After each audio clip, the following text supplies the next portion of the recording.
Hai semua, selamat datang di channel Baca Saham. Pada video ini, kita akan membahas satu topik dengan judul Saham ini baru selesai ROPS, dividen yieldnya jumbo. Tapi seperti biasa, semua pembahasan ini bukan rekomendasi dan hanya informasi. Ingat, kerugian kamu tanggung sendiri ya. Nah, saya tertarik menampilkan satu artikel yang saya kutip dari suara.com dengan judul Transmarine bagi-bagi dividen 280 miliar. Artikel ini ditulis pada tanggal 30 April tahun 2025. Detailnya sebagai berikut. Kabar gembira menghampiri para investor TPMA. Dalam RUPST yang digelar di Jakarta pada hari Rabu 30 April tahun 2025, emiten perlayaran yang bergerak di sektor energi ini menggebrak pasar modal dengan menyetujui pembagian dividen tunai super jumbo senilai 16,9 juta US dollar atau setara dengan 280,59 miliar. Angka itu setara 80 per saham, ujar korporat sekretari perusahaan. Keputusan menggiurkan ini sontak menjadi sorotan utama para pelaku pasar. Pasalnya, total dividen yang dikucurkan TPMA ini sekitar 67,11% dari laba bersih perseroan untuk tahun buku 2024 yang mencapai 25,21 juta US dollar. Angka pembagian dividen yang sangat signifikan ini menunjukkan komitmen kuat TPMA dalam memberikan nilai tambah bagi para pemegang saham. Rudy juga menjelaskan nilai dividen itu merepresentasikan kurang lebih 67,1% dari laba bersih tahun 2024 yang dapat didistribusikan kepada pemilik entitas. Perseroan senantiasa menjaga komitmen untuk memberikan nilai tambah kepada pemegang saham. Dengan penetapan dividen tunai sebesar 80 per lembar saham, aliran dana segar akan segera membanjiri rekening para investor TPMA. Sebagai pemegang saham pengendali, PT Dwi Tunggal Perkasa Mandiri akan menerima kucuran dividen terbesar, mencapai 146 miliar. Sementara itu, para investor publik juga tak kalah berbahagia dengan alokasi dividen sebesar 94 miliar yang akan mereka terima secara proporsional sesuai dengan jumlah saham yang dimiliki. Nah, saya tertarik membahas dari sisi dividen yield saham TPMA ini dengan angka dividen per share sebanyak 80 per lembar saham. Dan saham ini memiliki harga 705. Itu artinya, coba kita bagi. Dividen per share 80 per lembar saham dibagi dengan harga sahamnya 705. Itu artinya dividen yield TPMA mungkin sekitar 11,3%. Angka ini cukup menarik khususnya bagi perusahaan seperti TPMA ini. Memang kita harus melihat dulu dalam historical dividen yang dibagikan oleh TPMA. Apakah memang setiap tahun bagi dividen dengan yield yang jumbo ataukah memang ini hanya terjadi di tahun-tahun tertentu saja? Contohnya seperti tahun 2025 ini. Sekilas kita lihat tentang labanya, di tahun 2024 kinerjanya memang mengalami kenaikan dibandingkan tahun 2023. Begitu juga naik jika dibandingkan dengan tahun 2022, tahun 2021, 2020, 2019, 2018, 2017, dan 2016. Itu artinya kinerja di tahun 2024 ini sebenarnya merupakan kinerja tertinggi dari saham TPMA ini dalam beberapa tahun terakhir. Hal itulah yang menyebabkan kenapa mereka bisa membagi dividen dengan angka yang lebih besar. Tapi seperti yang saya katakan tadi, untuk bisa memastikan bahwa apakah saham ini memang layak untuk dibeli atau tidak, kamu perlu mempertimbangkan berbagai hal. Salah satu contohnya adalah dengan melihat historical dividen yang mereka pernah bagikan. Jangan sampai hanya pernah membagikan dividen yang tinggi di tahun 2025, tapi secara historical sebenarnya masih mengalami fluktuasi naik turun dividen yang cukup drastis. Nah, untuk tahun 2025, labanya di Q1 tahun 2025 sudah terbit di aplikasi Stockbit, yang mana jika diproyeksikan di tahun 2025 menggunakan data Q1 mencapai 379. Angka ini mengalami penurunan dibandingkan tahun 2024, tapi masih lebih baik dibandingkan tahun 2023. Tapi seperti yang saya katakan tadi, kembali lagi, kita harus menunggu untuk data setahunnya, karena data Q1 ini belum bisa menggambarkan secara luas terkait kinerja perusahaan di tahun 2025 ini. Kita lihat untuk gross profit marginnya berjumlah 37% dengan net profit margin 21,8%. Untuk tawaran dividen yield memang 6,3% berdasarkan data di tahun 2024. Dengan kata lain, terjadi kenaikan dividen per share yang drastis di tahun 2025 sehingga angka dividen yieldnya bisa mengalami kenaikan yang sangat signifikan. Sekilas mari kita lihat tentang historical dividen per share saham TPMA ini. Di tahun 2024 dividen per share-nya 45, 30 di tahun 2023, 60 di tahun 2023, 12 di tahun 2022, dan 23,5 di tahun 2020. Nah, dari berdasarkan aplikasi Stockbit ini, kamu lihat bahwa saham ini pernah absen di tahun 2021. Tapi kembali lagi, kamu harus melakukan validasi dengan melihat pada data sumber resminya. Nah, dengan data historical dividen ini, kamu jadi tahu bahwa dividen yang dibagi di tahun 2025 ini menjadi yang terbesar dalam beberapa tahun terakhir. Apakah menurutmu saham TPMA ini menarik dari sisi dividen? Silahkan kamu pertimbangkan dari berbagai hal. Sebagai informasi, selama tahun 2025 harganya juga sudah naik 10,16%. Dalam 1 tahun terakhir naik 12% dan dalam 5 tahun terakhir naik 205%. Itu artinya sudah terjadi kenaikan harga saham yang sangat signifikan dalam 5 tahun terakhir. Mari kita lihat grafik harga sahamnya. Dulunya harga saham perusahaan bahkan pernah bergerak pada angka sekitar Rp200 saja. Pernah mencapai angka di atas Rp800, tapi kini angkanya 705. Itu artinya jika membandingkan dengan harga terendah yang pernah dicapai sudah naik, tapi ada juga kenaikan yang jauh lebih tinggi. Saat video ini dibuat di angka PBV 1,09 kali. Angka ini sedikit lebih tinggi dari rata-rata PBV-nya 0,90. Itu artinya saham TPMA ini sudah diperdagangkan pada harga yang setara dengan modal per lembar sahamnya. Nah, silahkan kamu pertimbangkan. Bagaimana menurut kamu? Apakah saham ini menarik? Dengan pencapaian laba sekitar 95 di Q1 tahun 2025, apakah harga sahamnya ini worth it untuk dibeli atau tidak? Dengan adanya dividend yield sekitar 11% seperti yang tadi sudah kita bahas. Silahkan kamu bandingkan dengan saham-saham lainnya, entah itu saham big caps atau saham second liner. Apakah dengan valuasi yang berada pada angka 1 kali ini, TPMA ini memang menarik dan layak untuk dibeli jika dibandingkan dengan saham-saham lain yang mungkin menghasilkan laba lebih besar tapi memiliki valuasi PBV yang lebih rendah? Silahkan kamu mempertimbangkan dari berbagai aspek. Ingat, jangan hanya mengincar dividennya karena bisa saja terjadi penurunan harga saham saat ex-date-nya. Untuk itu kamu perlu mempertimbangkan berbagai hal di luar dividen agar bisa memastikan apakah saham TPMA ini menarik untuk dibeli atau tidak. Semoga informasi ini bisa memberikan manfaat dan pengetahuan baru kepada kamu. Sebagai informasi juga, sebelumnya saya sudah sempat buat satu video yang mungkin bisa berguna bagi kamu. Nonton hingga selesai agar memperoleh pemahaman yang utuh. Nah, langsung saja kita masuk ke dalam kriteria pemilihan sahamnya. Di sini ada 4 poin. Yang pertama, harga sahamnya mengalami penurunan dalam 1 tahun terakhir. Saya mengambil data penurunan di atas 10%. Yang kedua, menghasilkan net income di atas 1 triliun rupiah setidaknya di tahun 2024. Ketiga, PBV-nya di bawah 1 kali, yang artinya diperdagangkan pada harga saham di bawah modal per lembar sahamnya. Dan yang keempat, dividen yield di atas 5%. Setidaknya dengan kriteria ini akan ditemukan 6 nama saham. Tapi sebagai informasi, semua saham yang disebutkan bukan rekomendasi dan hanya sebagai informasi saja. Disclaimer selalu on. Kita langsung masuk saja ke dalam nama sahamnya. Yang pertama adalah ITMG, di mana dalam 1 tahun terakhir harganya turun 11,5%. Dan jika dilihat di tahun 2025, harganya turun 17,2%. Perusahaan ini menghasilkan laba 5,9 triliun di tahun 2024 yang mengalami penurunan dibandingkan tahun 2023. Jika dibandingkan laba di tahun 2024 dengan angka 5,9 ini lebih tinggi dibandingkan laba di tahun 2015 yang hanya 845 miliar rupiah saja. Nah, untuk gross profit marginnya cukup baik dengan angka 33,8%, dengan net profit margin 15,6%. Untuk angka dividen yieldnya sekitar 15,7%, tapi ingat kamu harus hitung lagi berdasarkan informasi terkini, entah itu dividen final ataupun dividen interimnya. Kemudian mari kita lihat dari sisi grafik harga sahamnya. Ini merupakan grafik harga saham yang kita ambil dalam data 10 tahun terakhir. Harga saham ITMG pernah berada di atas 30.000, tapi pernah juga di bawah 20.000. Saat video ini dibuat di angka 22.100. Kemudian kita lihat dari aspek PBV-nya.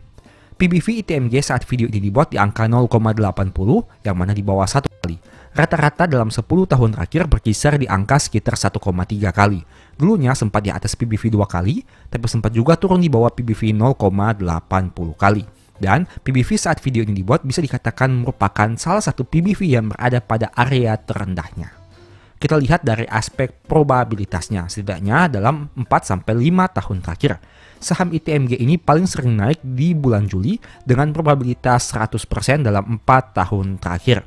Sedangkan untuk setahunnya memiliki probabilitas 60%. Artinya, dalam 5 tahun terakhir, 3 kali mengalami kenaikan dan 2 kali mengalami penurunan. Kita lihat untuk aspek dividen yang mereka bagikan. Dan mari coba kita hitung secara sederhana. Dividen pertama yang mereka bagikan di tahun 2025 adalah 2.245. Dan jika kita bagi dengan harga sahamnya di angka 22.100, maka akan diperoleh yield sekitar 10%. Dan sebagai informasi, ITMG biasanya bagi dividen 2 kali dalam 1 tahun, sehingga ada kemungkinan akan ada dividen lagi pada tahun 2025 ini. Meski begitu, kita masih menunggu informasi selanjutnya. Tapi dengan data ini bisa kamu lihat bahwa ada kemungkinan dividen yield secara total di tahun 2025 untuk dividen yang mereka bagikan bisa di atas 10%. Kita masuk kepada saham kedua, yaitu BJTM. Selama 1 tahun terakhir harganya turun 11,9%. Dan di tahun 2025 harganya turun 4,6%. Laba di tahun 2024 mencapai 1,2 triliun yang mengalami penurunan dibandingkan tahun 2023. Jika dibandingkan dengan laba tahun 2015 dengan angka 885 miliar, artinya terjadi kenaikan laba. Gross profit marginnya 67% dengan net profit margin 14%. Untuk dividen yieldnya sekitar 10,5%, tapi nanti akan kita hitung lagi. Sekarang kita lihat dari grafik harga sahamnya. Ini merupakan grafik harga saham BJTM dalam 10 tahun terakhir. Bisa dilihat, pernah berada di atas 800, tapi pernah juga berada di bawah 500 rupiah. Kemudian mari kita lihat dari PBV-nya. PBV rata-rata saham ini di angka 1 kali dan kini ada 0,62 kali. Bisa dilihat grafik harga saham dan PBV-nya di mana saat video ini dibuat, harga sahamnya berada pada area PBV yang bisa dikatakan terendahnya. Kemudian mari kita lihat dari aspek probabilitasnya dalam 4-5 tahun terakhir. Sayangnya BJTM ini tidak pernah mengalami kenaikan di bulan Mei dalam 4 tahun terakhir dengan probabilitas 0%. Dan untuk periode setahunnya, saham ini memiliki probabilitas yang rendah yakni hanya 20% saja. Artinya dalam 5 tahun, 4 kali turun, 1 kali naik saja. Mari kita lihat untuk pembagian dividen perusahaan ini. Setidaknya di tahun 2024 dan 2025. Di tahun 2024, dividen per share-nya berjumlah 54,39 per lembar saham. Jika kita bagi dengan harga sahamnya di angka 515, maka akan diperoleh yield sekitar 10,56%. Tapi ingat, kinerja laba di tahun 2024 mengalami penurunan, sehingga dengan asumsi payout ratio yang sama, kemungkinan di tahun 2025 ini akan membagikan dividen dengan angka yang lebih rendah. Meski begitu, kita harus tunggu hasil RUPS-nya nanti.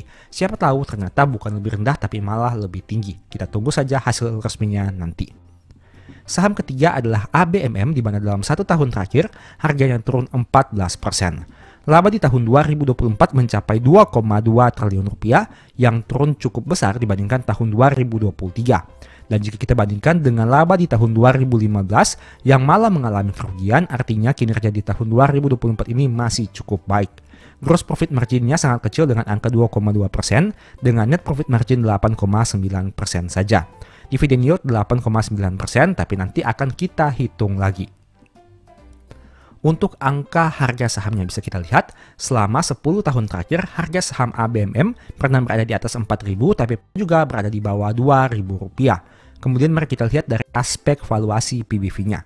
Rata-rata PBV 1,6 kali dan kini angkanya 0,67 kali. PBV saat video ini dibuat bisa dikatakan merupakan salah satu PBV terendah dalam 10 tahun terakhir. Kemudian mari kita bahas dari aspek probabilitasnya. Saham ABMM ini memiliki probabilitas yang baik pada bulan Maret, pada bulan Juli, dan pada bulan Agustus dengan angka yang mencapai 100% dalam 4-5 tahun terakhir. Jika melihat data setahunnya juga masih cukup bagus dalam 5 tahun di mana 4 kali naik dan 1 kali turun. Kemudian mari kita lihat dari aspek dividen per share-nya. Tapi ingat, ini merupakan dividen yang dibagi di tahun 2024. Sehingga untuk tahun 2025 harus kita sesuaikan lagi. Nah, berhubung saham ini baru saja melaksanakan RUPS, maka kemungkinan besar sebentar lagi kita akan menemukan angka dividen per share di tahun 2025. Dan untuk angka di tahun 2024 ini, kita masih memperoleh yield sekitar 8,9%. Tapi kembali lagi, untuk data di tahun 2025, kita harus menunggu data hasil RUPS-nya dengan menggunakan kurs yang mereka tetapkan. Dan RUPS telah dilakukan pada tanggal 25 April tahun 2025. Untuk itu sebentar lagi mungkin kita akan tahu informasi pastinya. Saham berikutnya adalah saham BBNI dengan penurunan harga 20,7%. Labanya 21,4 triliun yang mengalami kenaikan dibandingkan tahun 2023. Jika dibandingkan dengan tahun 2015 juga labanya mengalami kenaikan yang signifikan. Untuk grafik harga sahamnya dalam 10 tahun terakhir, mari kita lihat. Harga saham BNI mengalami koreksi dari harga tertingginya di angka 6 ribuan, tapi pernah juga turun hingga ke angka di bawah 2 ribu. Bagaimana dari aspek historical PBV-nya? Mari kita lihat data 10 tahun terakhir. Dalam 10 tahun terakhir rata-ratanya adalah 1,2 dan kini 0,96 kali. PBV saat ini memang belum menyentuh PBV terendah seperti pada saat tahun 2020, tapi sudah bisa dikatakan berada pada area yang cukup rendah dari harga rata-ratanya. Kemudian kita lihat dari aspek probabilitasnya. Saham BNI ini sayangnya tidak pernah mengalami kenaikan di bulan Mei dalam data 4 tahun terakhir. Probabilitasnya adalah 0%. Tapi pada bulan Agustus, probabilitasnya malah 100%. Artinya dalam 4 tahun terakhir, 4 kali mengalami kenaikan. Untuk probabilitas setahunnya hanya 60%. Artinya dalam 5 tahun, 3 tahun naik, 2 tahun turun. Bagaimana dari aspek dividen yang mereka tawarkan? Seperti yang kamu tahu, untuk tahun 2025 ini, saham BUMN khususnya Big Banks banyak membagikan dividen dengan angka yang jumbo. Contohnya seperti BNI dengan angka dividen per share sebanyak 374,06 per lembar saham. Kemudian kita bagi dengan harga sahamnya 4.200, dividen yieldnya sekitar 8,9%. Saham berikutnya adalah saham ADRO, di mana turun 28,2% dalam waktu 1 tahun. Kinerja di tahun 2024 mengalami penurunan di tahun 2023. Tapi seperti yang sering saya katakan, ADRO ini ada pemisahan lini bisnis, sehingga untuk kinerja tahun 2025 kita harus lihat lagi ke depannya seperti apa. Begitu juga dengan angka dividen yield-nya. Mengingat di tahun 2024 adanya pembagian dividen yang spesial, sehingga di tahun 2025 kita tidak boleh memperhitungkan hal tersebut. Kita lihat saja dari grafik harga sahamnya. Pernah berada pada angka 4.000, tapi pernah juga berada pada angka di bawah Rp1.000. Untuk aspek PBV-nya, tentu saja harga sahamnya diperdagangkan pada PBV yang hanya di bawah 1 kali, yaitu 0,73 kali. Tapi seperti yang saya katakan tadi, untuk aspek PBV juga kita harus menunggu untuk kinerja terbarunya. Mengingat bisa saja ada penyesuaian dari sisi ekuitas dari pencapaian labanya maupun dari kinerja perusahaan ini sendiri. Kita juga perlu memperhitungkan apabila perusahaan membagikan dividen dengan angka yang besar ataupun membagikan dividen dengan angka yang kecil. Karena hal tersebut akan berpengaruh terhadap PBV-nya. Nah, kita lihat untuk harga sahamnya dari sisi probabilitas. ADRO ini cukup memiliki probabilitas yang baik di bulan April, di bulan Juli, dan di bulan September. Probabilitasnya mencapai 100%. Artinya dalam 4-5 tahun terakhir selalu mengalami kenaikan harga secara bulanan. Untuk periode setahunnya memiliki probabilitas 60%, artinya dalam 5 tahun, 3 tahun naik, 2 tahun turun. Untuk aspek dividen, saya tidak akan membahas lagi karena seperti yang saya katakan tadi, kita harus menunggu hasil keputusan ROPS kinerja terbaru ADRO di tahun 2025 ini. Dan saham terakhir adalah ADMF, di mana turun 30,7% selama 1 tahun. Laba di tahun 2024 1,4 yang turun dibandingkan tahun 2023. Net profit marginnya 11,7% dan dividen yield 8,1%. Akan kita hitung lagi. Untuk harga saham dalam waktu 10 tahun terakhir, mari coba kita lihat. Harga sahamnya pernah berada di atas 12.500, tapi pernah juga di bawah 7.500. Kita bandingkan dengan historical PBV-nya. PBV saham ini bisa dikatakan berada pada area yang cukup rendah dengan angka 0,74%. Rata-ratanya 1,1, tapi kini 0,74. PBV ini mirip seperti PBV di tahun 2020 dan tahun 2016. Kita lihat untuk probabilitas dalam waktu 4-5 tahun. Di bulan April dalam 5 tahun terakhir, ADMF tidak pernah mengalami kenaikan harga saham secara bulanan. Dan untuk periode setahunnya, dalam 5 tahun terakhir, 2 tahun turun dan 3 tahun mengalami kenaikan. Kemudian dari aspek dividen yang mereka bagikan, mari coba kita hitung. Nah, angka dividen yang mereka bagikan terakhir di tahun 2025 adalah 703 per lembar saham. Mari coba kita hitung. 703 kemudian kita bagikan dengan harga sahamnya 8.600. Akan diperoleh angka sekitar 8,1%. Angka yang masih cukup menarik. Tapi sayangnya karena sudah melewati ex-date-nya, jadi kita tidak bisa memperoleh dividen untuk tahun 2025 yang dibagikan dengan jumlah 703 ini. Nah, dari 6 saham yang kita bahas tadi, apakah ada saham yang menurutmu menarik? Kita hanya membahasnya dari beberapa kriteria yang tadi saya sebutkan. Antara lain, harga saham selama setahun turun di atas 10%, menghasilkan net income di atas 1 triliun rupiah selama tahun 2024, PBV-nya di bawah 1 kali dan memiliki dividen dengan yield di atas 5% berdasarkan data yang tadi kamu lihat. Menurut kamu bagaimana? Apakah ada saham-saham yang bisa dipertimbangkan dengan lebih lanjut, di mana sebaiknya kamu mempertimbangkan berbagai aspek lain dari aspek yang kita bahas ini? Semoga video ini bisa memberikan manfaat kepada kamu. Demikianlah pembahasan singkat pada video ini. Selalu ingat bahwa semua saham yang disebutkan bukan rekomendasi dan hanya bersifat edukasi serta informasi. Mohon juga agar dapat mengecek kembali data yang ditampilkan, karena bisa saja terjadi kesalahan pengetikan atau pengambilan data. Di video berikutnya ingin dibahas materi apa lagi? Tulis di kolom komentar ya. Sebagai informasi, berikut ini beberapa list ebook baca saham. Pertama, psikologi saham. Kedua, stock for living. Ketiga, strategi nabung saham. Keempat, the stock market. Dan yang kelima, cara cepat analisa laporan keuangan. Apabila tertarik, chat saja pada nomor WA yang ada. Sekian video ini, semoga bermanfaat. Thank you.